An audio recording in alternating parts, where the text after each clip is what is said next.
back from a 12-hour vacation ride. I mean, it just, doing this. So we're gonna get into all of this, but it's good to have you. You are with District 45. You're one of the cream of the crop there in the state representative. So we really appreciate you coming on here tonight. You're too kind. You're too kind, Joe.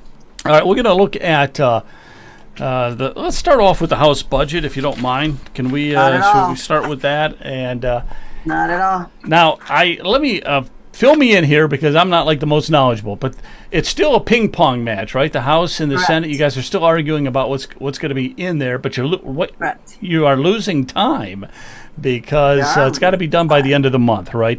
So you don't have a whole lot of time there.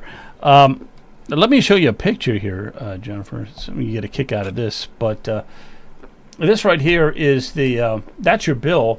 Yep. It's like look at the size of that thing, guys. Look at how big that bill. 300 last time I looked. Unbelievable. Over 5,000. So I mean, is that the budget? That is the budget right there. It's ready to break that table. See, it's just and look at they had to reinforce the table. Now that's legal size paper too. That's not 8 by 10. Oh, that's legal size on top of it. Woo. Yep. All right. So it's crazy. Let me just ask you a practical question on that. I mean, did you actually read that? Do all the state reps actually read that, or is it's kind of like the federal government where they say, "Oh, let's just pass it so we know what's in it," type thing. But you don't have time to read all that. Yeah, is a lot of it the same from like the previous budget? It's got to be, right? That can't be all new material there. Yeah. Correct. So that the people, before we go any further, if they want to find out the comparison between the House version, the governor's version, the House version, and the Senate version, there is a comp doc at LSC. So if they go to lsc.ohio.gov/asset/legislation or comparison. They can also look for HB 96-comparison-document. They will be able to find what we're going to talk about a little bit here so that they can see the comparison document between the governor's version, the House version, and the Senate version. Well, can you give us a cliff notes on that, maybe, if you would like to? What are some of the major differences right now that you guys are arguing about? Well, I a lot of the changes that I put in for Medicaid did not make it in the Senate version. They kept a few of the good things, but like one of them is we have private rooms for Medicaid patients. So if you guys needed to go into Medicaid, if you're over 65 and you needed to go into a nursing home on Medicaid, you would automatically, if you're on Medicaid, get a private room. But if you're paying cash, it's going to be, you most likely would look at your budget and go, well, if we could have a semi-private, we could save $3,000 a month. So let's try to get a semi-private room. This was done in the last budget under Speaker Stevens, where he gave private rooms to every Medicaid patient. I have an issue with that because I feel like that should not be the case. So if you're on Medicaid, it's don't pass go. You don't pay, you go straight to private room. Whereas people like us who are trying to save our pennies, we look for the semi-private because it's cheaper. And wait a minute. That's interesting, but again, it doesn't seem like it makes a lot of sense to me. So what you're saying is if you're on Medicaid, you get yourself a room, you're the only one in there, a private room and everything like that. But if you have a higher income or something like that, then you're on the backs of the taxpayer. Yeah, that's the other thing too. It's on our back. It's just that's why Medicaid is the largest item on the budget. And you're part of that committee that's kind of looking into all that, right? That's right. That's absolutely right. So there were several things. They took out a lot of oversight on the Medicaid program, which is 51% of our state spend. And that includes, we talked a little bit about this last month, which I cannot believe a month has gone by since we spoke last, but we draw down money from the federal government. So we found waste in Medicaid that was under a constituent actually in Representative Dovilla's district. He gave that information to Representative Dovilla, who did not share it with me until it became a big deal. And so Davilla's been on Breitbart and all of that kind of stuff. And now Davilla has put in some amendments into the budget, but one of the amendments that he has, I already had, and that is cross-checking in multiple checkpoints for income. What we know is that asset verification has been lacking in Ohio. So in that, I think you had Dovilla on, but just to recap, we found 4,000 people that are in the aged, blind, and disabled category in Ohio that have $100,000 to up to $1 million in assets. That should not be, because in order to be on Medicaid, you should have less than $2,000 in assets. And so, and then he was bringing that on, and he's becoming very famous. Like you said, he's been on Breitbart, he's been on Fox News, I think, or One America News, whatever. But how does that oversight happen, Jennifer? How is it that somebody can be making $1 million and not get caught and they're on Medicaid? I mean, you got to fill us in on that. What we know so far through the letters, through Dovilla, and through the Department of Medicaid is that we had a subcontractor, which is a company you may have heard of, LexisNexis, who found and did the confirmation for income.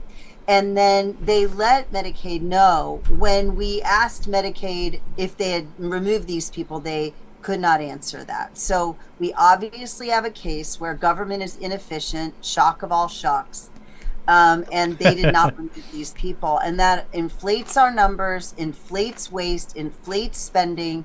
So now we have an issue. Now we know. And so we're going to try to move forward with really tightening that up. The other thing the Senate did is they took away prior authorization in Medicaid. That would save us 5 to 7%. Like in medications alone, that's 5 to 7% of $6 to $7 billion a year in our medication that we spend. So to take away, I know people don't like prior auths, and providers don't like prior auths, and patients don't.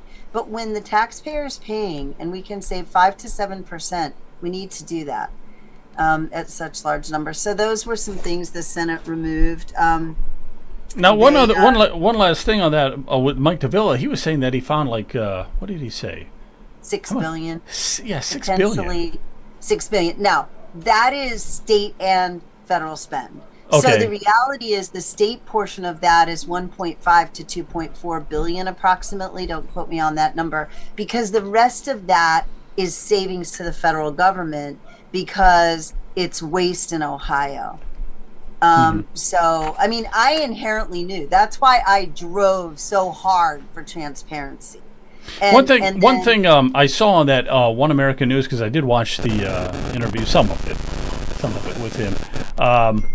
But they were he was being interviewed by Matt Gaetz, and Matt Gaetz is saying, well, probably because it's federal money, Ohio doesn't want to investigate it too heavily because then they would get less federal funds. Now, I don't know all the intricacies of all this, but that just seemed like it's up to 2.4 billion. It's up to 2.4 billion in state money. So that, when you think about, I believe that with property tax and the issues, I think we need about 3.5 billion to really dramatically reform our property tax. If you put 2.4 billion and now you're down to 1.1 billion, that brings property tax into line of sight. Definitely we can do dramatic change.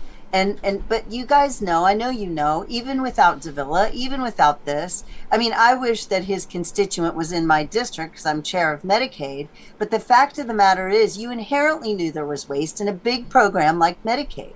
But until I got there, everybody would just say, well, there's nothing we can do with Medicaid. There's nothing we can do with Medicaid. If I have done my job as chair of Medicaid, and I'm going to take a little bit of credit for this with Dovilla, I'm the one who said, look at Medicaid. Look at it. You have got to look at this. When it's 51% of our budget, it is irresponsible for any legislator to just say, talk to the hand. I don't know anything about that. And it's also irresponsible to say, well, Jen Gross is the head of it, she's responsible. That's not true either, especially with term limits and knowing I just became chair in January. But if I've done my job, I've shined a light on Medicaid, I've shined this light, and together as a team, because I can't do it all, we will move forward for the people of Ohio to increase efficiency. I would tell you that JMOC, the Joint Medicaid Oversight Committee, should be the DOJ. We should have a separate DOJ overseeing Medicaid alone. And the problem is the director was not transparent and hasn't been.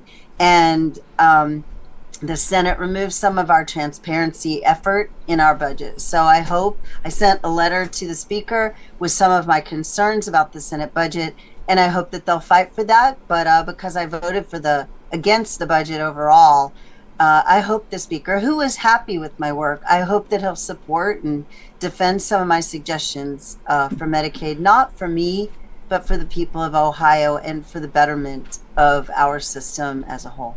I'm going to let these guys chime in here for a minute. Just on Medicaid, let's just stay on Medicaid for if you guys have anything you want to ask her about that. Brian, Jonathan, any question on that? Yeah, I've got a quick question, if I may. Okay. Or Jonathan, go ahead. If you've got something, go ahead. All right. So I want to put this in a sort of a context I think everybody should be able to get their head around. I periodically look at my bank statements, actually on a regular basis, but every once in a while I'll sort of skim through, like, where's the money going? And I don't know about everybody else, but a long time ago we switched to streaming services. Not a big fan of smart TVs, so these little devices called Roku. And it's really easy with Roku, with a push of a button, to add another channel. And those channels, sometimes they're inexpensive, there's teaser amounts, but they stockpile. And every once in a while, it's like whack-a-mole. They stockpile, and these monthly fees add up. And every once in a while, I'll go on there, like some channel I've never heard of. We watched one documentary a couple of months ago or something, and they're charging $16 a month or whatever it is for this ongoing, recurring thing. The lunacy of this entire conversation seems to me, in that context, when you're talking about our state and federal government expense, of like saying, oh, look, I looked through my statement, and here's this $16 expense that I don't really need, and it's not appropriate, and I don't want to spend it. But I don't know, maybe we should just keep it there. Maybe we should just not talk about it. It just seems like lunacy. We're in this conversation at a federal level and in all contexts. I'm like, where do we find efficiency? Because we have people that are going homeless. They're being forced into homelessness. And expenses are rising. People are struggling to pay their bills. And meanwhile, if we take this concept, whatever it ends up being, $6 billion-ish, whatever that number is, to imagine for a moment that we live in an environment where we have a whole state capitol where Rep. Gross can go up there and like run the flag up the flagpole and say, alert, alert, that we have a problem here. Here's this expense. And it looks like we need to look through this because some of this is not legitimate. And then to even entertain the notion that there may be some people in Columbus who would give it a pass and simply say, well, it's okay if more and more people end up homeless and struggle and can't afford to pay their bills and everything. We're just so used to paying that expense that's not appropriate and illegitimate that we'll just keep it on the budget. So from that just basic high-level standpoint, it's just the mere notion of entertaining this conversation is no less than infuriating for me. Jonathan, and the fact that the director of Medicaid can respond to the legislature and say, we don't know what happened, and keep her job. I mean, I'm a little shocked that no one is focusing. We have a director of Medicaid and all the people that work for her underneath. Probably we ought to find out when they knew, how long they've known, and who didn't do anything. I mean, this is why like I tell people, we know it's a big system. We know it's broken. But to hide the problem, like you were saying, Jonathan, and just turn our face and just say, oh, well, we'll just keep on paying. That changed when I became the chair of Medicaid. I have a question. I'm too middle class because I am a hardworking middle class Ohioan. We are not, multimillionaires. We are Dave Ramsey people who watch our pennies. And I consider myself a fiscal hawk over your dollars. And when I see stuff like this, I'm not surprised It's just that I didn't know how to find it. I'm so thankful that that the person found the constituent of Representative Dovilla found that and brought it forward. They found it after we had done the budget, because I asked them. I had a meeting with them last week, and they just said we weren't able. And I'm just so thankful that someone had the guts to be able to bring this forward. Yeah, that Now was good. we're getting- I mean, that's excellent. And I'll let you finish up your question, but we got to follow through on that. We got to get some results. We got to get some results. So toward that end, the question I have is whether or not the director of Medicaid is subject to FOIA. I'd like to dig into what They are. she knew. You can and FOIA when. them.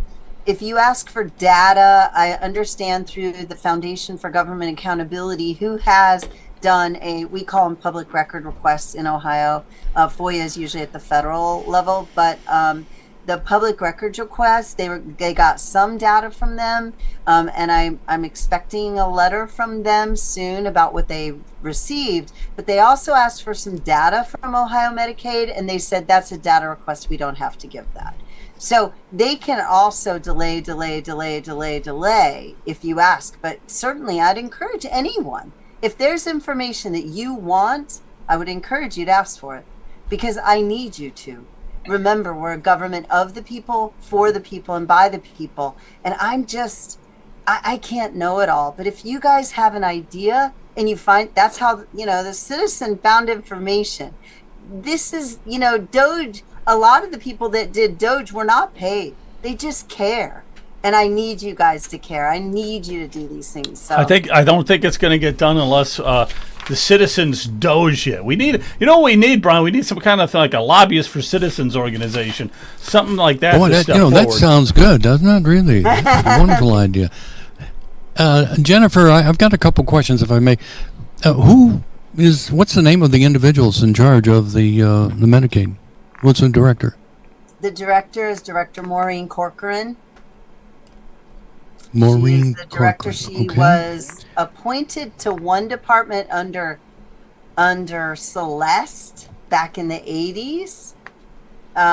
She lobbied for I believe she lobbied for some mental health, something I don't know for sure. You could look up her bio is public on the Ohio.gov website. So you could read that. Oh, she's And been then there she was- quite a while then, if she's been there Correct. since the 80s. But she was not director. She was appointed by DeWine as the director of Medicaid. Her bugaboo was something called Ohio Rise, which is a whole separate MCO or managed care plan over mental health care, which is very expensive and costing us quite a lot of money. She started 2 new MCOs. She added managed care plans. So I she's think been it- The there. other question Definitely I have, been there a while. You Yeah. mentioned you mentioned assets. You can't have any more than $2,000 in assets. I thought that was liquid assets, and to me, that's cash or something that can be converted to cash. correct. Is that 2,000 in total assets or just liquid I assets? believe I believe so. Yes. So like your car can't be worth. I mean, I have not a constituent of mine, but a member reached out to me because their father needs to go into a nursing home, and he has a life insurance policy that's worth $200,000, and Medicaid is requiring them to cash that in to pay for his services. And some people are like, well, Jen, that's not fair.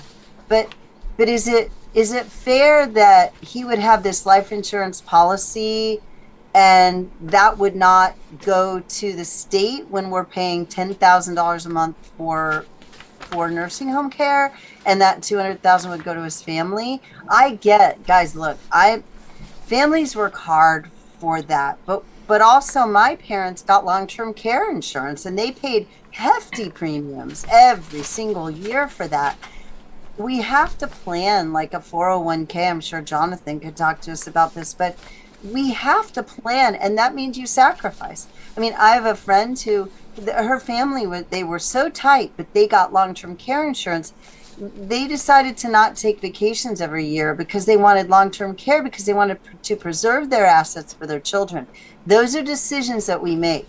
We have a bill right now in Medicaid. Well, we need to preserve, what is it called? Family assets or something. That isn't the role of the government to preserve your family assets. You have to plan to preserve your family assets. It isn't the role of Medicaid to step in and preserve family wealth.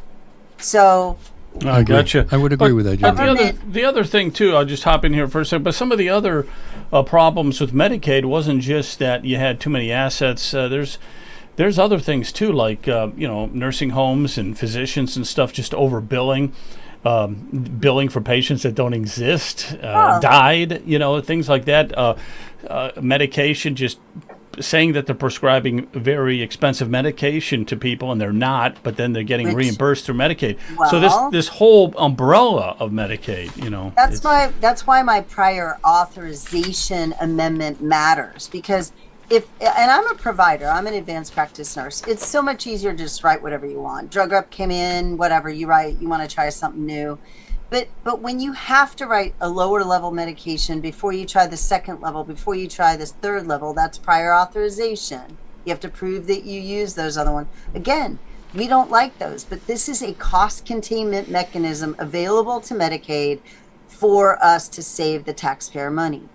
That's the reality. It's government health care that is not insurance. People call it insurance. It's not insurance. It is an entitlement program. Now, let's go back to the Dovilla issue. Let me be clear.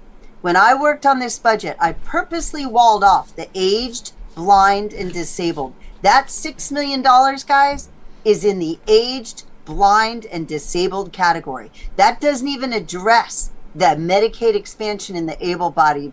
How much do you think we're going to find over there? We're going to find way more waste, I would guess. Yeah, you better I didn't believe touch the eight. You guys would have had my head on a platter if I would have cut the aged, blind, and my own district would have been like, "You are the ogre of the West, Westchester." But I mean, I purposely walled them off, and everybody was so happy that I wasn't going to try. I wasn't going to. You know what? You know what it does to a conservative like me? When I find out we're being taken to the bank by the traditional Medicaid category, now I'm mad. Mm-hmm. If we're not spending that money wisely, then don't even complain about the benefits cliff and the working, all of that. When we have lost possibly $6 billion in that category, it's crazy. It's absolutely crazy. Well, I know, Jennifer. Jennifer, I would say that, you've got our contact information as you move forward on this. If you do need some help from good old average citizens, please contact us and we will do the needful. If you guys feel you need to see something, do the public records request. Do it. Ask her. Write and ask the Department of Medicaid and, CC the attorneys, make sure they know. I mean, all of this should be in front of you. Anything you want to see. You want to see the MCO contracts. How much are they making per member? How are they spending their money? A lot of that is public record. If you look on the Ohio checkbook, but also on the Medicaid website, you can see their contracts. So we've got a lot of work to do. There is a Medicaid fraud unit too. When I was on the website looking at it and stuff, there is a Medicaid fraud unit, but they don't catch anything. Okay, they catch less than 0.5%. Yeah. So it's like what's going on here? So if you do find something, then you also have to find a chain of command of who to contact and who's going to enforce this. And I think that's lacking when it comes to government. Well, you wonder, is that by design? I mean, is it by design that our government is so difficult for you to navigate that you can't help me? Because bureaucracy, remember, unelected bureaucrats and bureaucracy does not like transparency. No. Transparency, yeah, a lot of people don't like transparency. Let's just skip gears here for a second. Let's move on to something else. All right, you got is this your bill that's banning sexual public displays or somebody else? Oh, that is Representative Angie King and Representative Josh Williams. I'm a co-sponsor. We have a lot. I would say we have more than half the caucus are co-sponsors on this bill. This bill just basically says that the things that used to be required to be like lewd acts that had to be in a dark bar and it was adult only, that lewd acts need to be for, you guessed it, adults only. So performers or entertainments who exhibit a gender identity that is different from the performers or entertainers' biological sex, using clothing, makeup, prosthetic, or imitation, genitals, or breasts or other physical markers. They cannot do obscene acts in front of juveniles. Basically, what it does is it takes the stuff that used to be for adults only, and still is, back to a place where no children are going to be exposed to hip gyrations of men or women, half nude or nude. So if there was a parade, because you see this sometimes in parades, yeah, Yes, the they're not gonna be LGBTQ able- parade. So, and there would be little kids probably and even if the parents didn't care, it's still illegal, right? Correct. You are not even, it's not the fact that it's an LGBTQ parade, okay? It's the fact that it's nudity, it's acting like it's a sex act, it's wearing underwear where all of the bumps and bulges of a man can be seen, left nothing to the imagination, or even parts are out, breasts are out. All of and this does exclude, let me be clear, it does exclude breastfeeding moms, and there's provisions in there that women are allowed to still breastfeed in public and things. But children should not be they should not be able to walk down Main Street and see a man gyrating sexual acts on another man or a woman or anything. That kind of stuff needs to return back to an adult only. So what about drag queen events? Or would those be hindered in like public libraries and stuff, drag queens?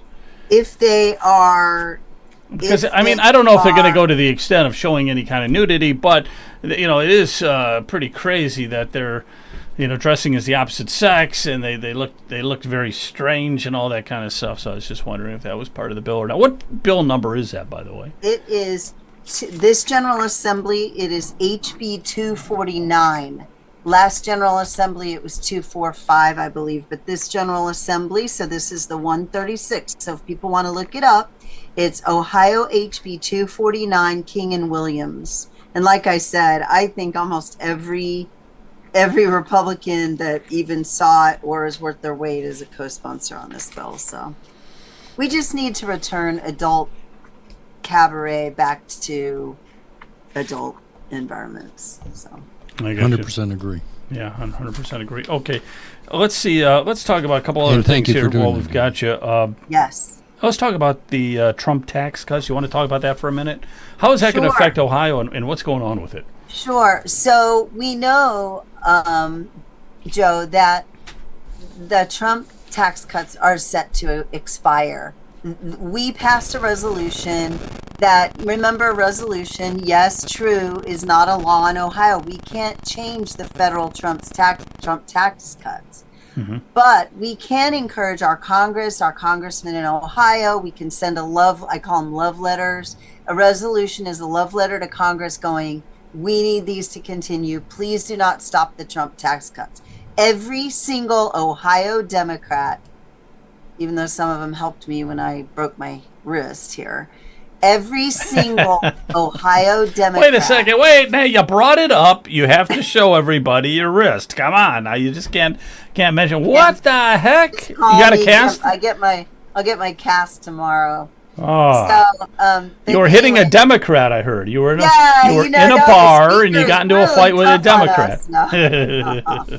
All right, go ahead. Yeah, we came to fisticuffs in the legislature voting against the Senate version of the budget this late on Wednesday evening.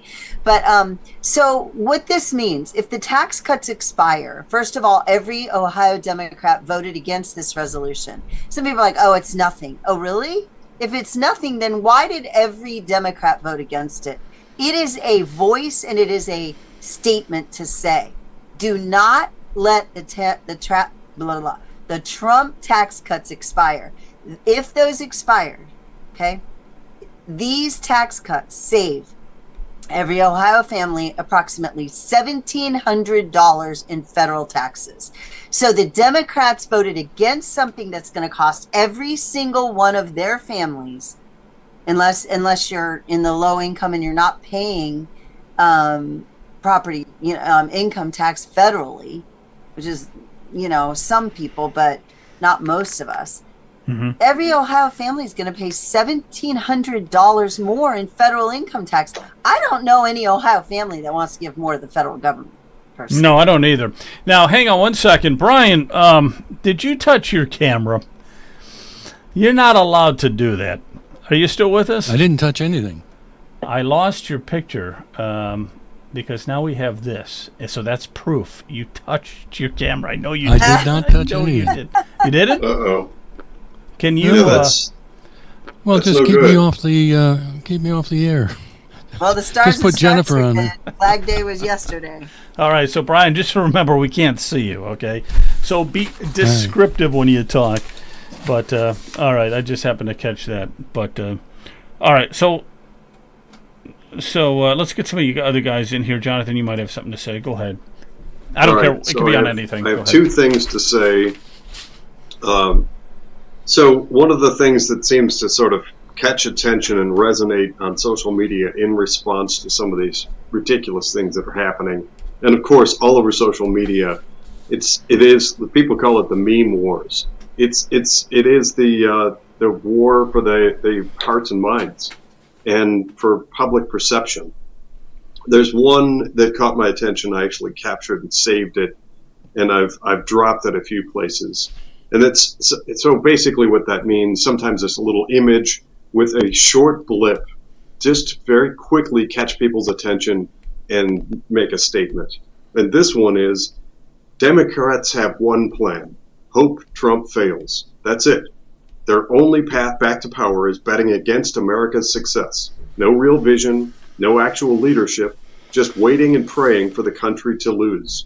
Inspiring stuff. It's short and concise, and with a lot of this stuff that's going on, it's like, how can you be in the Democrat Party, what I call the DNC? It's the Democrat Neo-Communist Party, because frankly, I can't just leave it right there. I can find no distinguishable differences between the communist platform and the actions of the Democrat Party. So all this bluster and smoke and mirrors and this Trump this and Trump that, what in the heck? You would think with an entire nation full of, I don't know how many people work or connected to the Democrat Party, but it doesn't seem like anyone anywhere is coming out with hey, we can do this great thing or save people money or reduce taxes or make jobs growth.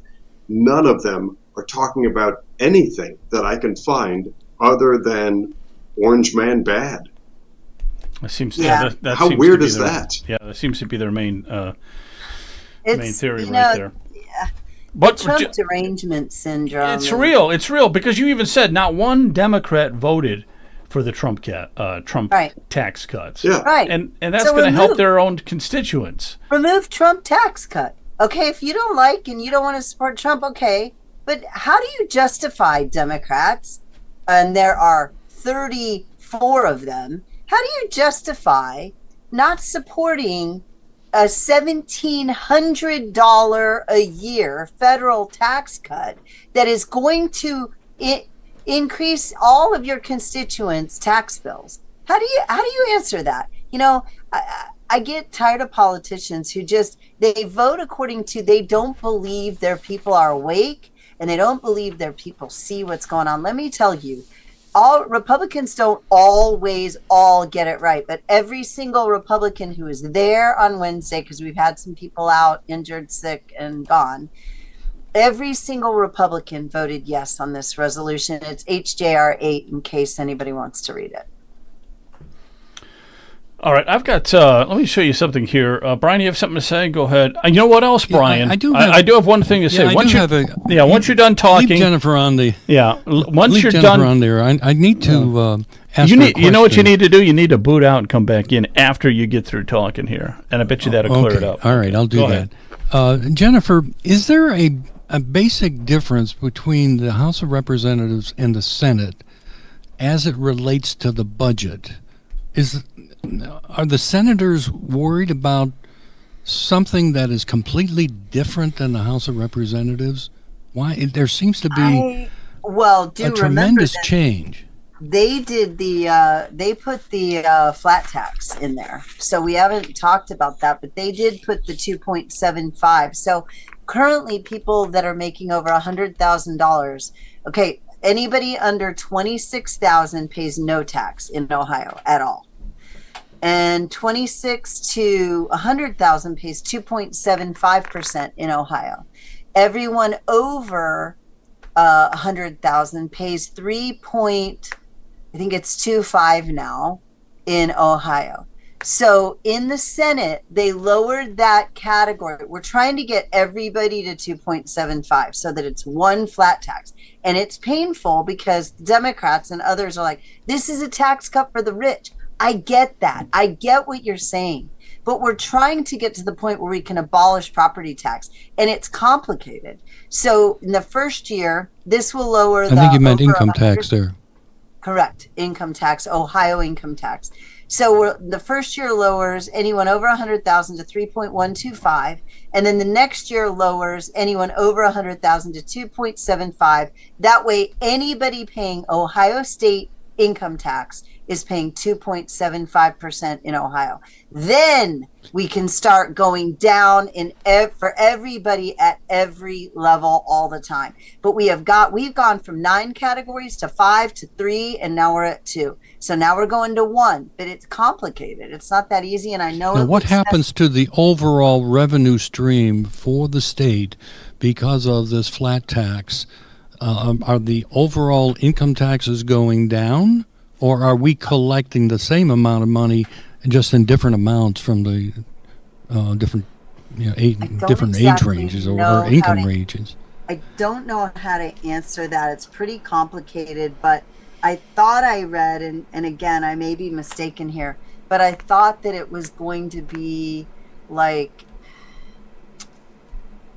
I think it was 535 million the first year, and then the second year it was going to double and be over like 1.2 billion or 1.5 or 1.7.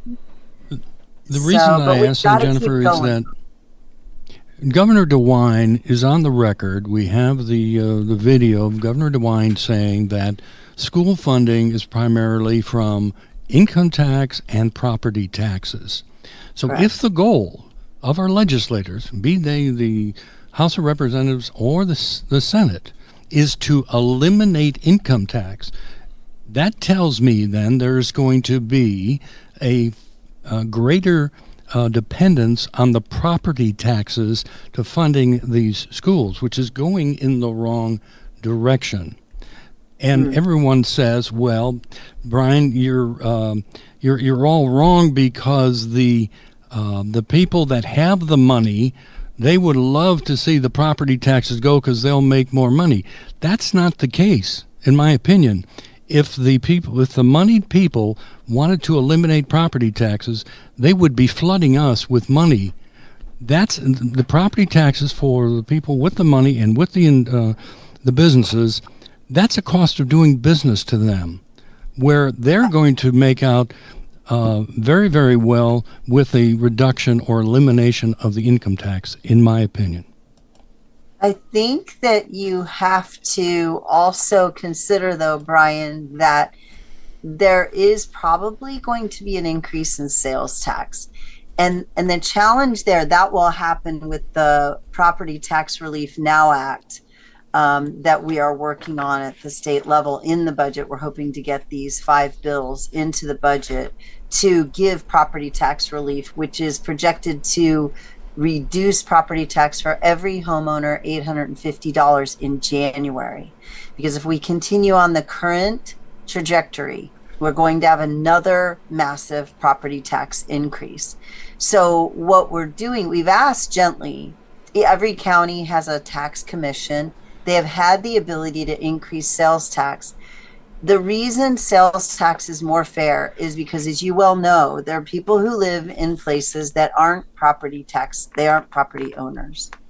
And they vote for school levies and every other levy, but there is no skin off their back or skin off their teeth or whatever saying you want to use when they vote yes on school levies. If you are going to pay an income tax school levy, which is always a possibility, Ross, my township of Ross, has an income tax school levy, or you are going to pay a sales tax increase, that'll make everyone voting for property tax or tax increases have some skin in the game. Because right now it is imbalanced that every single time a levy is on the ballot, only the person paying property tax is paying for it. And our elderly, as we were talking about a little bit earlier before we went live, they have unrealized gains in their homes. But to say to them, well, your house is now worth $500,000, but they bought it at $75,000, 30, 40, 50 years ago. And now all of a sudden they can't afford their property tax and they have to move. That is really, really cruel in my mind. And so we've got to do something to change that the large lion's share of property taxes on the backs of the property owner. I hear what you're saying as far as income tax. The schools will be able to levy income tax, but the state will step out a little bit, and then the school. So we're putting local control back in local controls. So if you don't want to live in a place where there's a school levy on your income tax, you choose to live somewhere else. And that's going to be some of the choices of local control. Since we're a massively huge local control state, I still believe that we'll move money around and we'll still pay a large portion of the schools. I still believe that we need to decrease spending at the state level, not in schools per se, but that we need to decrease spending in other areas, like finding $2.4 billion in Medicaid that we would be able to put into property tax reform or income tax reform. So we would agree. I hear you there. But along the lines here, I'll throw in 2 cents and then you say something, Brian. But lowering the state income tax, I think, is really, it might drive businesses, to want to come to Ohio. So you would offset some of the income, the revenue generated would offset some of the taxes you're not collecting. I think that's the theory behind it. But as Brian said, then what you're doing is you're pushing the burden on the taxpayers locally. The schools are going to want to have more and more levies. That just can't happen anymore. But you get to vote on them. You still get to vote locally. You still get to vote, but you know how they play the game. They'll do it in August. They'll do it in May, with 3-4% of the people show up to vote. That kind of game they play. But if it's sales tax and income tax, then there's more skin in the game than just the homeowner. So you're going to have more people caring and more people voting because they care. And if you have someone living in a place that they don't own, and they know that they're going to raise their own income tax or their own sales tax, they may think a little bit harder about voting yes. Yeah, hopefully, but I think we're at the point where, I don't know, Brian, maybe you agree, but I think we're at the point where you can't get any more yeses. We just can't go any higher. Well, I mean, we've got a lower I don't mean to property monopolize tax. this, but there's I know there's pending legislation on the Budget Commission, and I've been talking about budget commissions for a long time, and I've always thought they were the watchdog for the taxpayers to guard against excessive taxation, but they're really nothing more than a rubber stamp for the most part. I guess Geauga's a little bit better. No one ever thinks about giving money back to the taxpayer, and unless we do something to curb the spending and the accumulation, the massive amount of accumulation of cash in these taxing authorities, nothing is going to change, Jennifer. I asked the question, do we need options. 611 school districts in the state of Ohio? Can I give you five bills? Yeah. Amended House Bill 186, amended House Bill 129, Sub Bill 309, local homestead exemptions. We will change. Are you guys still there? Yes. Yeah, Okay, I can hear you and see you. I lost you. Okay. Oh, no. We're We still here. have an option to do local homestead exemptions, which the state would continue to do the homestead exemption, but then local government will be given the option to double that. So that'll be totally up to the local control. It won't come from the state. It will be the local area. Inside millage empowers Ohio voters by eliminating most unvoted taxes to local governments. I think this is what, Brian, you were touching on earlier when we first started. And then an alternative to local government funding, it reduces the over-reliance on property tax by encouraging alternative funding mechanisms at the local level. So they can increase their county sales tax, use tax by 1% if approved by the majority of the Board of County Commissioners, and only if approved by the voters at the ballot. So they're going to have, guys, this is a hard decision. It's going to be hard. It's going to be a fight. It's going to be shaken down and sifted, but we can't stay the way we are today. And you're right. I've been fighting. I love, you guys posted this, I believe, and I reposted it on my X feed. It is a farce to say that we keep balancing our budget, because every time, I love whoever put that on, it's probably you, Brian, or you, Joe. We increase our spending every year, and then we tell all the Ohio taxpayers, but we balanced our budget. Right. We just keep increasing the spending, and then we don't spend more than we increased it.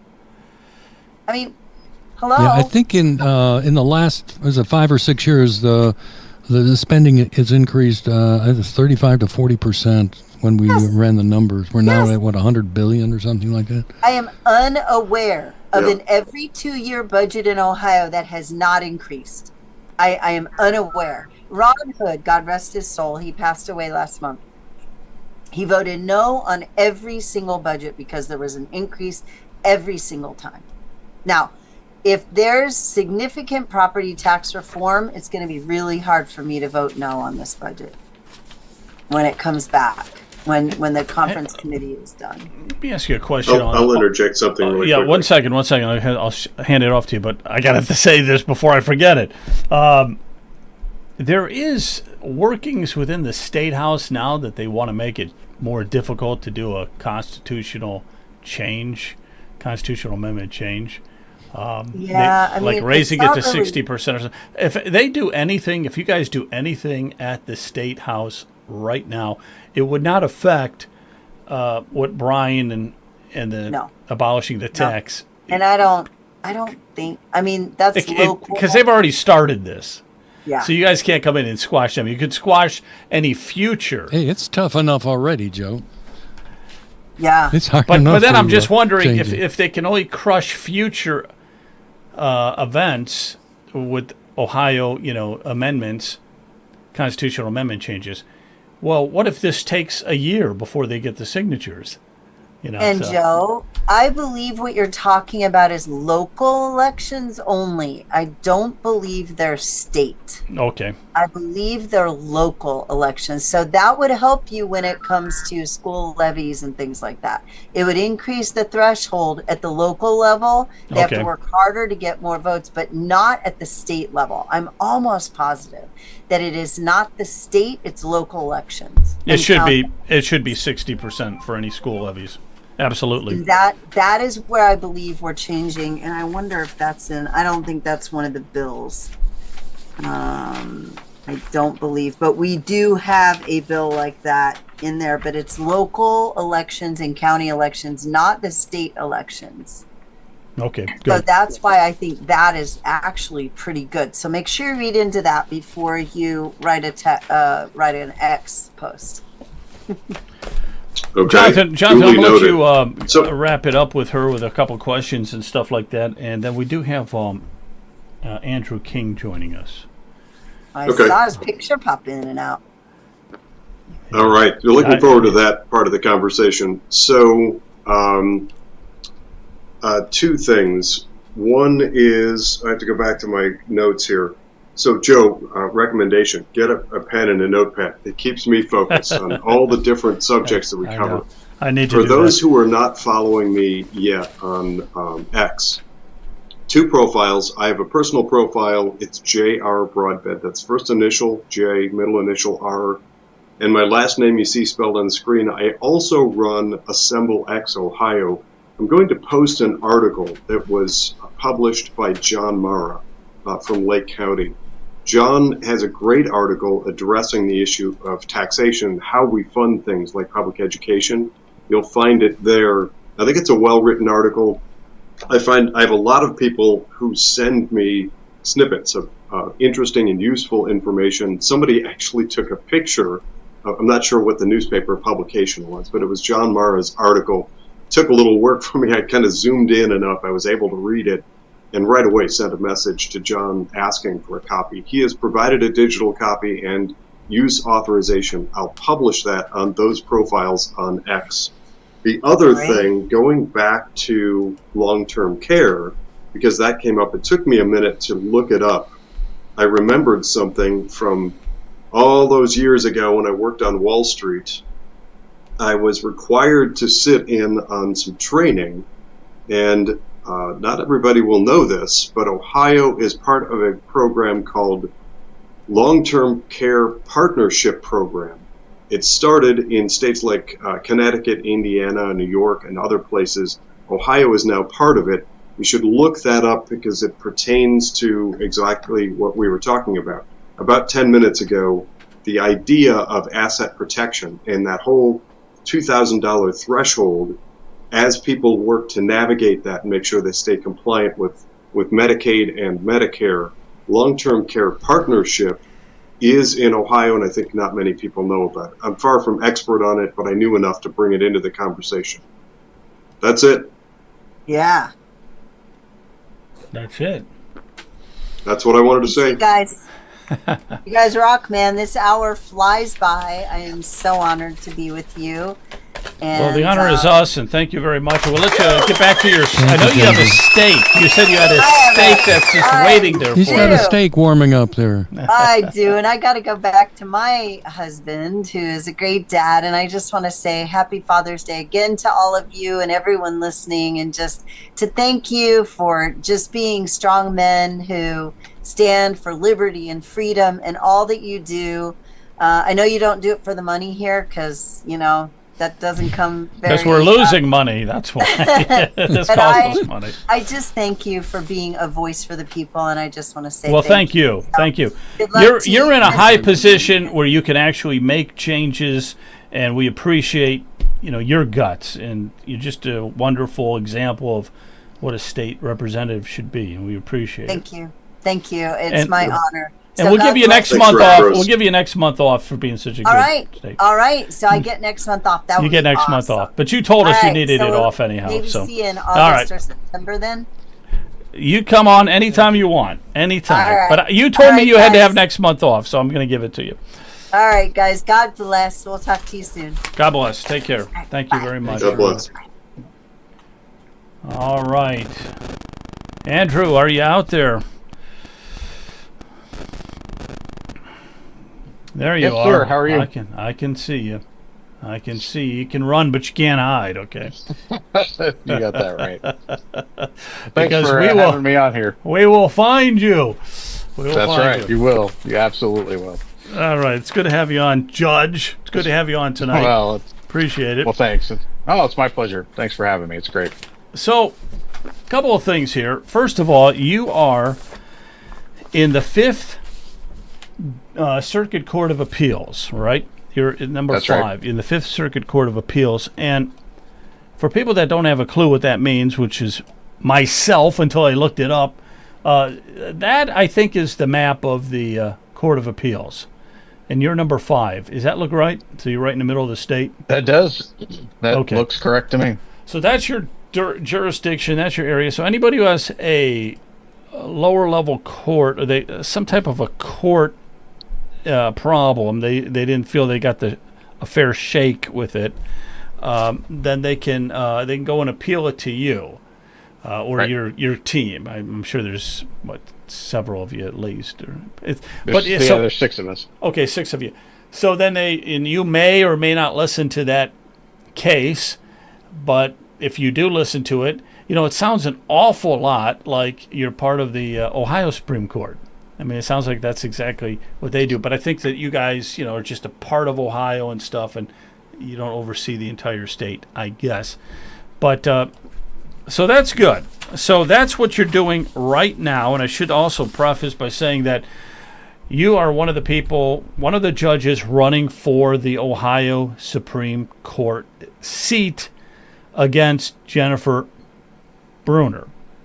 That is correct. And you want to get rid of that Democrat, which is a good thing. We want to see it. So Absolutely. Andrew, give us a little background on yourself here, just a minute or two. Fill us in. Woo us with your with a little background information about yourself here. Pretend you're auditioning. Well, I mean, if this is like American Idol, I would be one of the people given the hook. I'm sorry to say, I did not inherit my mom's singing skills. Yeah. But well, I mean, for me, I came at the law as something that I didn't grow up in a family of lawyers. I didn't grow up thinking I could be a judge. My dad was a high school dropout. My mom was a college dropout. She later became a teacher. And my dad, they met as deputy sheriffs, and then later he became a business owner. And he passed on when I was in 8th grade. So, I grew up, was really the first person in my family to go to college in any sort of traditional sense. I was, as far as I know, the only person anywhere in my family go to law school. So, I mean, all that was new. And there was no lawyers in my family, no judges in my family. I think I have like a distant uncle that was a sheriff in Perry County, but I mean, like long before me, I never met him. So no one ever involved in elected politics. So it was all new. So, it was an opportunity for me to do it all for the first time. And, there was a lot of learning along the way of what to do, what not to do. Like a lot of people in life, right? You have setbacks, you have disappointments, you have things that don't work out. And, I was fortunate enough to get an opportunity to run and for the Court of Appeals. So, I mean, backing up just to here, I worked for a Court of Appeals judge for 2 years, and I thought, I really enjoy this. I want to do this. So I had an opportunity to run against an incumbent Democrat, and that's, one of the setbacks I mentioned. The first time I ran, didn't work out. It was 2018 when we lost both Supreme Court seats and a bunch of judgeships around the state. But then, when you do that, you work hard, it can pay off. So then when I ran again the second time, I won the primary, beat a different incumbent, and I've been a Court of Appeals judge ever since. So, I mean, that's sort of where I come from. That's my background. My wife and I, we met at OSU. We were married young, and we'll be married 30 years next year, so 29 this year. Congratulations on that. Wow. Well, thank you. Thank you. Thank you. So, what's nice about having a partner like that is I was a night student at Capitol. I went to work during the day, went to school at night, studied on the weekends.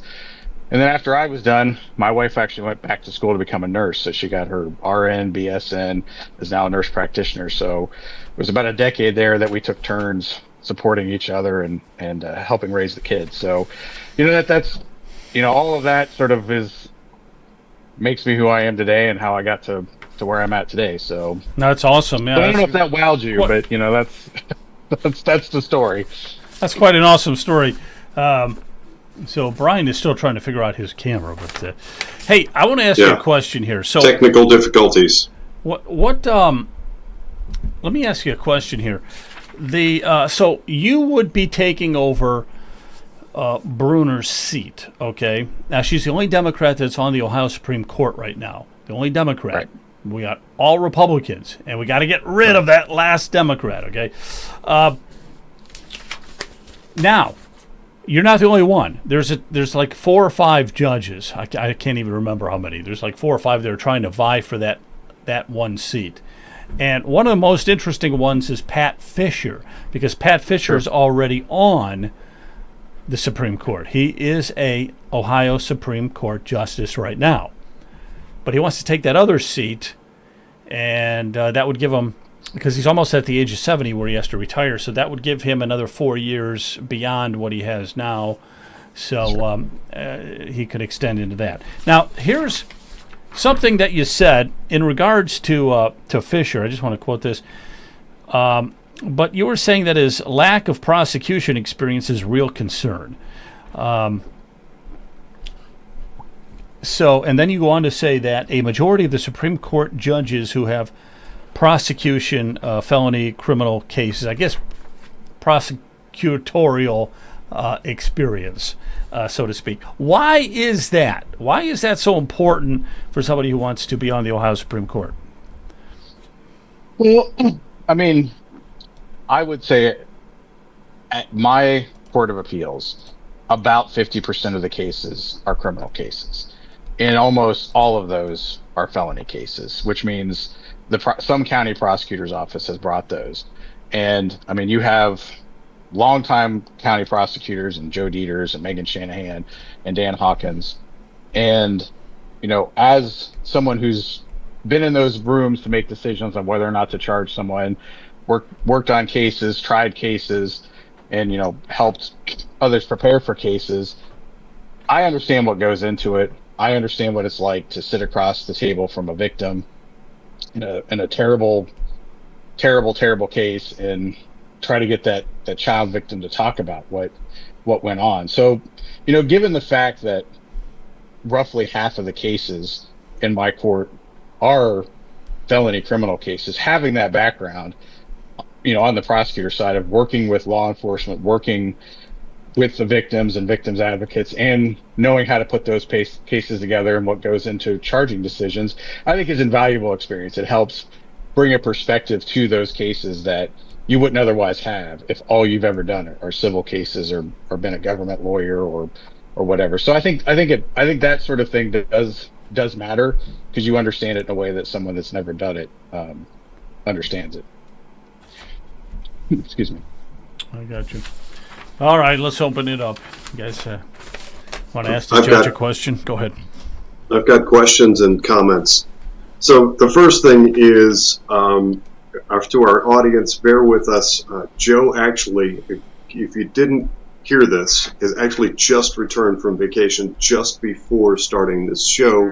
So our start on the technology side is a little bit different than normal.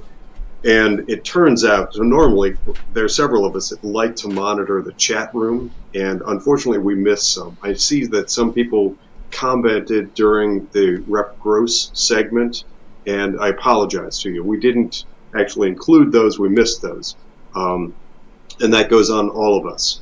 In the future, we try to do our best, please know, to get your questions answered when we have opportunities to speak with people like Rep. Gross.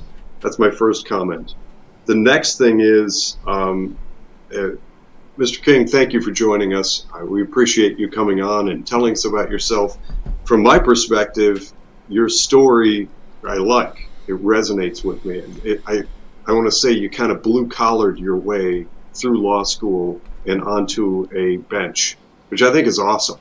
It gives you a different perspective, I think, than a lot of the sort of political gravy train, easy deal into judgeship. So personally, I find your story compelling. But I have a comment that's coupled with a question. I work in finance. I came from a Wall Street background, and I've watched since 2006, at least, in my realm, in the world of finance, as the left political I call it the long, slow march, the march of communism into the pillars of our society. I see it in finance, and I actually talk about it a lot. And I've actually made the comment several times that I think that the world of finance, if we get back to freedom, free market economy, I think finance is going to be the second to the last pillar of society to right itself and get back to business as usual. And I think the very last will be legal and judiciary. There is so much, in my opinion, looking at these judges with these ludicrous rulings and just anti-constitutional. Actually, I think some are rabidly anti-America and anti-West and have never picked up or ignored the constitutions, state and federal. I am I'm very concerned that we must do a better job of putting people on the bench who care about our great nation, the freedoms that we enjoy, our liberties, and our constitutions. So I'd like to ask your feedback on your value system and how much you value and how much fight you have and willingness to get onto the bench and fight for the conservative values that Ohio holds dear. Well, I appreciate that. And I mean, the reason that I am running for the Supreme Court is it sounds like you. I mean, I've seen a lot of what's gone on in the judiciary. I mean, not even just in Ohio, but, nationwide over the last 4, 5, 6 years. And I suspect if you were able to get President Trump on this podcast, he would tell you that he's got a newfound appreciation for a fair, unbiased judiciary and a judiciary that operates by the rule of law. So, I think we've got plenty of examples. I mean, everyone, you and your audience can think of something recent, far away, of just a judge legislating from the bench, substituting their decision for somebody else's decision that is the rightful decision maker, and trying to create policy from the bench, and that which should happen at the legislature or sometimes, on the executive branch. So, and I think your point is exactly, and what I understood to be to be underlying your point there is the best way that we can ensure we have judges that are faithful to the Constitution, to the rule of law, to our wonderful system of checks and balances and adherence to the Constitution, is by putting the right judges into those seats. Again, I'm sure everyone could think of a situation where a president or state Supreme Court justice or local judge has been put in a situation. You think, well, they'll do the right thing when they're put in those spot, and then they don't. So that the best thing that we've seen at the federal level is presidents putting people like Justice Alito, Justice Thomas on the bench to sort of right the ship judicially.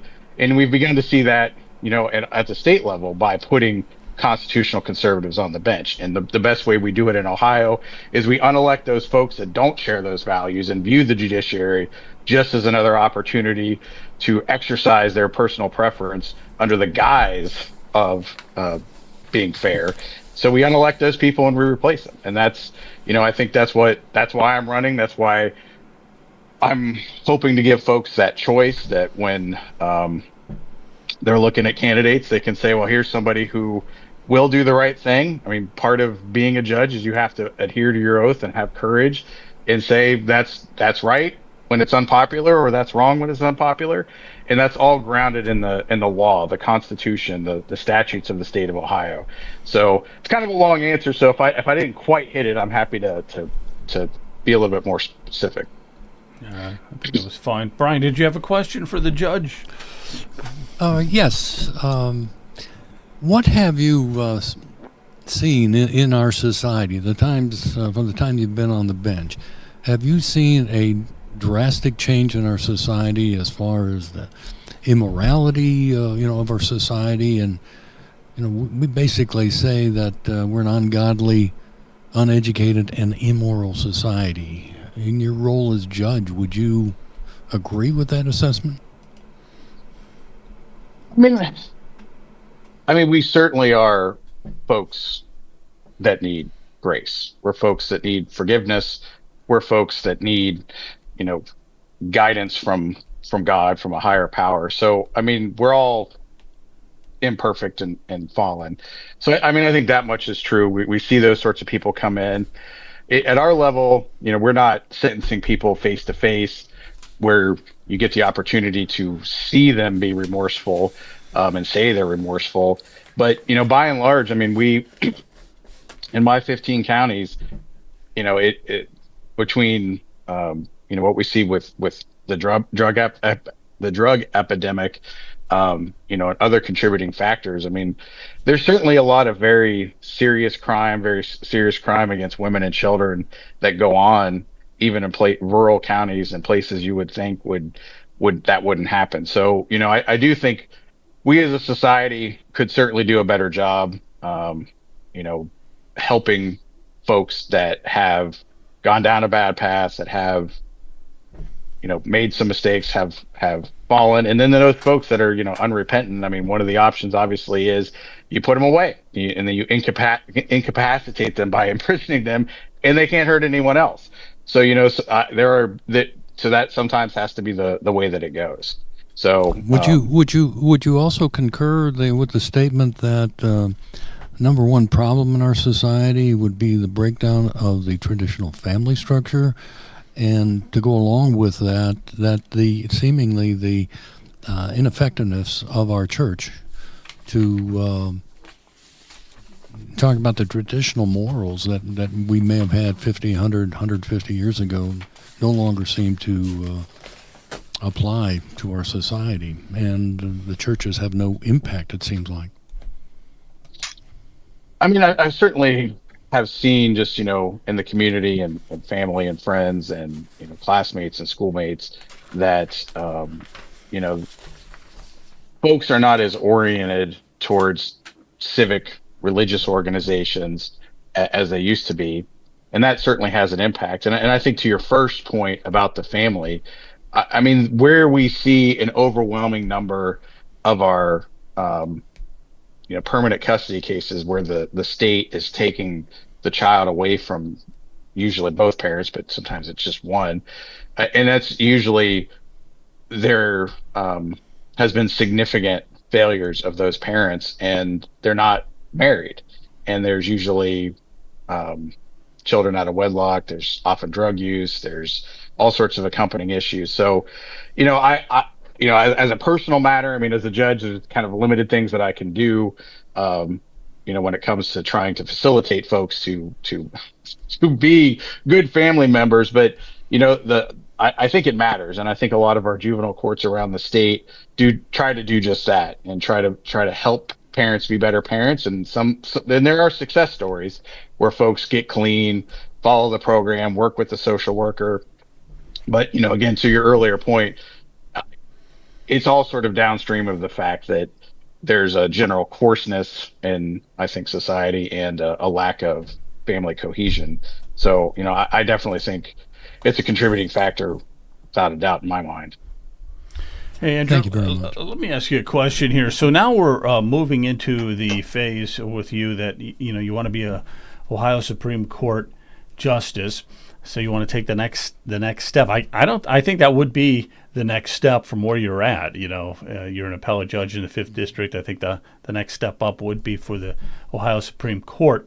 So what differentiates you from some of these other judges that are trying to fight for that position?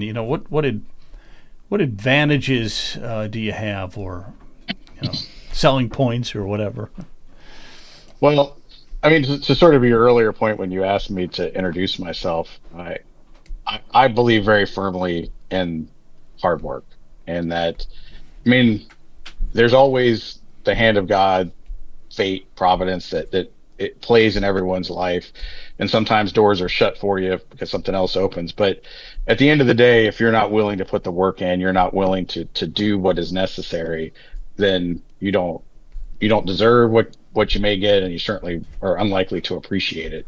So, I mean, that's the ethic I've taken with me going to law school.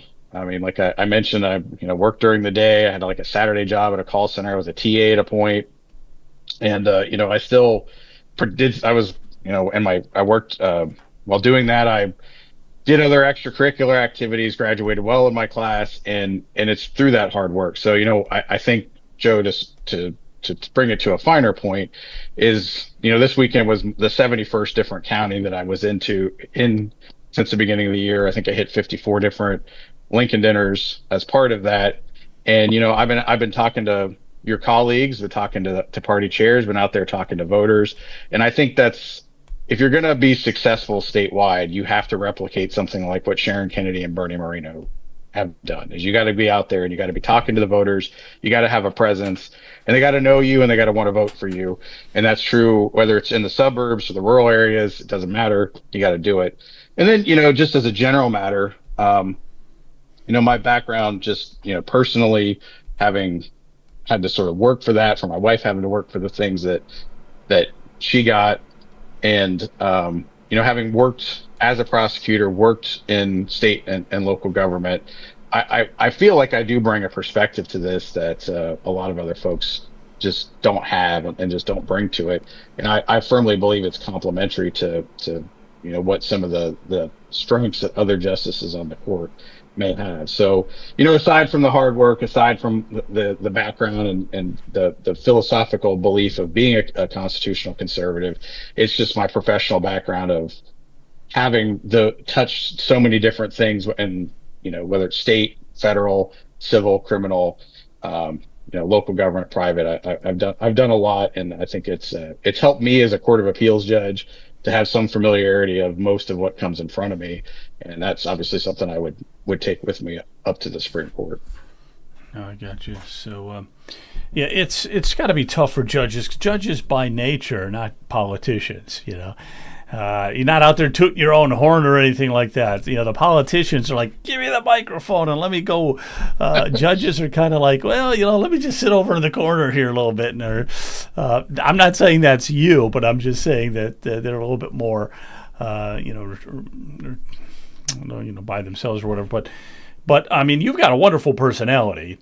And I ran into you at the Lincoln Day, and you're out there, talking to people, politicking, doing what you can.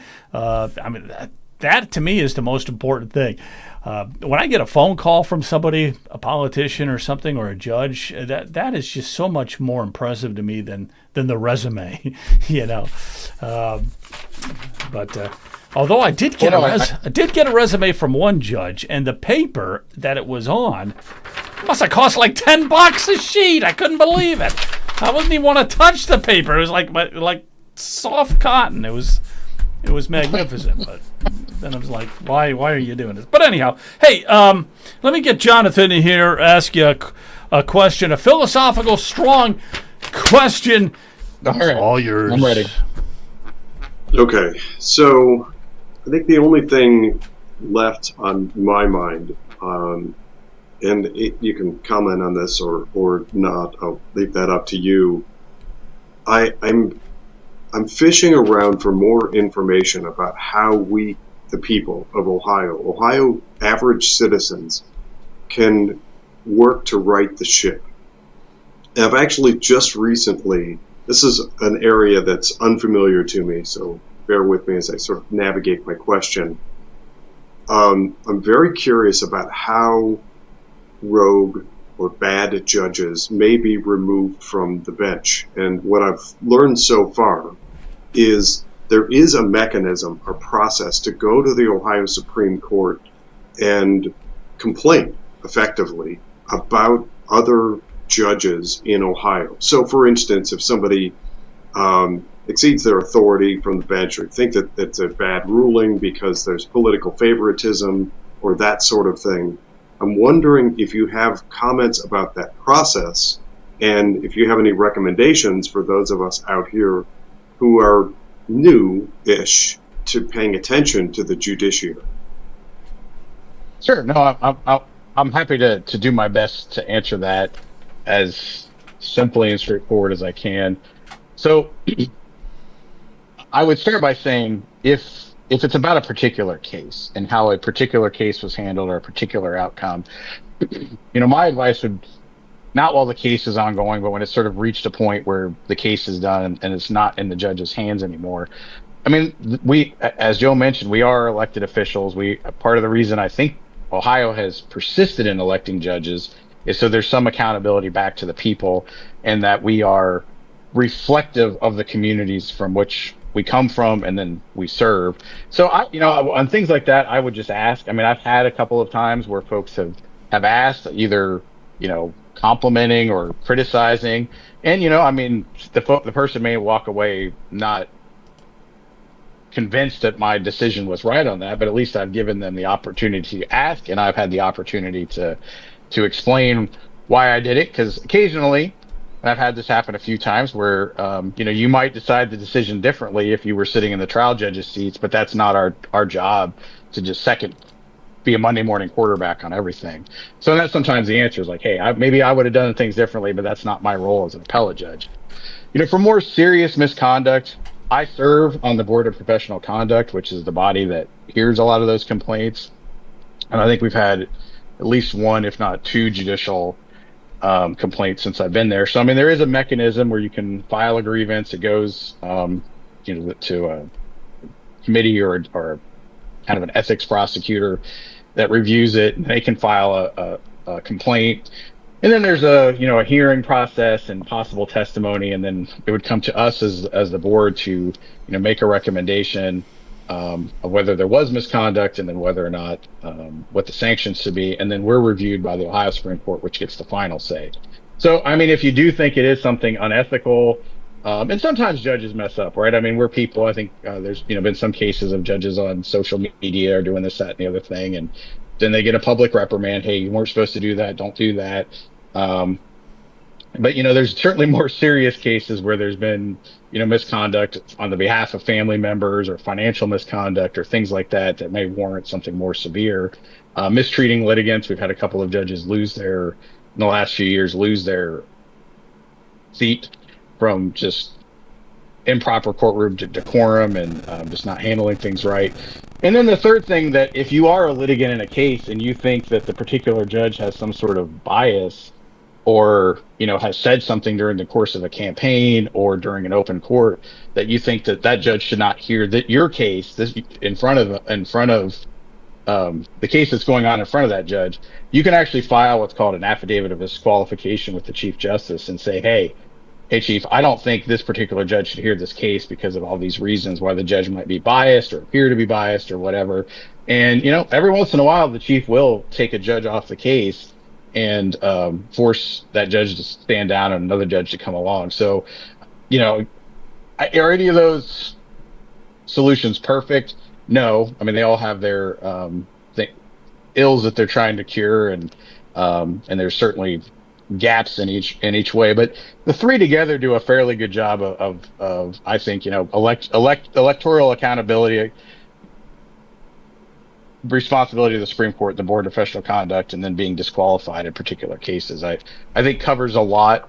Not perfect, but I think it does cover a lot. Andrew, let me ask you one last question for tonight, and it is Father's Day, so happy Father's Day to you and everybody else here. So if you're on the Court of Appeals right now, and what do you guys do when there's like three are saying yay and three are saying no, how do you reconcile that? Or do you guys sit down like as a group and just hash it out and get ideas from each other, or do you work independently? What is the process on that? Well, if I'm coming up against time, just cut me off, and if I'm going too long. But I'll try to give you a thorough explanation here without boring you with lawyer procedural stuff. So the first instance in which folks attempt to persuade us and say, hey, the trial court committed an error below, you should do something about it, is through briefing. So that we get a brief from the person who filed the appeal, we get a brief from the person who typically won below and says, hey, one side says, hey, you should do something and reverse it and send it back. The other side says, no, this is perfectly fine. So we read those, and then on a particular day, there's an oral argument where attorneys, we've had some people that represent themselves come in, so it can be people, will argue to us. So every side gets 15 minutes, and they can make the legal arguments that they think we need to hear. And on those days, although there's 6 of us on the court, we sit in panels of 3. So the Ohio Supreme Court, all 7 justices sit at once and hear the case. The U.S. Supreme Court's the same way. Intermediate Court of Appeals, it's a random assignment. of usually 3 judges on the panel from how many ever judges serve on the court. And so, we'll hear those arguments, and then we'll go back and we'll talk about it. And, we'll say, hey, this is what I think. We kind of go around in order. Usually when I'm the presiding judge, I'll, kind of dictate the order and all that. And we have an opportunity to talk about it. Somebody's going to start writing it up, and then we circulate it. And then even sometimes then we'll say, hey, well, I'm not sure about this, or let's rethink this. So there is a lot of discussion and back and forth. And the same basic thing happens at the Ohio Supreme Court. As a Court of Appeals judge, as you indicated earlier, we do very similar things to what the Ohio Supreme Court does. So we when a justice has a conflict, we could sit there. So I last year got to actually sit for Justice Fisher, and the same thing. We hear the arguments, we go back in the room, and we talk about them, and we all sort of say, here's how we think it's going to be. An opinion gets written up, we circulate it, and then we're agreeing with it or disagreeing with it. So typically, at least if 2 of us agree, then it goes forward. And I've written dissents. I've been on other cases where the judge says, hey, the other 2 got it wrong, and then the Supreme Court may take it. So I had a case recently where I essentially wrote separately and said, hey, in so many words, this is something maybe the Supreme Court should look at, and then they took it. So so we may all agree, but then we still may write separately. So that's typically how we handle making a decision. And then if we have some disagreement about the way the case is written up or drafted, is we can then write separately, or even just say you just got it wrong, you just blew it. Hey, I want to say thanks again. The applause. I don't know why we're applauding. No, get that out of here. But anyhow, thank you very much. So it's not like I was told. I was told that you guys just go back there and like flip a coin or something, and then it's like heads win, tails. But thank God it's not that. Hey, thanks a lot. No, it's not. Appreciate your time very much. Thanks, guys. Thanks to the Peanut Gallery here. Say, Lou, happy Father's Day. Thank everybody. you, Judge Gig. Appreciate it very much. Yes, thank you, Judge. Thanks for the opportunity. Thank you very much for coming up. Really appreciate it. Thank you for taking the time. Oh, tonight. thank you. And good luck. And I'm always happy, as I said, as an elected official, we do have responsibility to talk to the folks. And the judiciary and the whole aspect of the courts can be mystifying. So I think it's incumbent upon us to demystify it as much as we can. So I appreciate the opportunity. Thank you. Do. Yeah, thank you again. We appreciate it. All right, everybody. Thanks. See you later. Have a good night. Talk to you soon. Bye. Good night, all. Bye, Joe.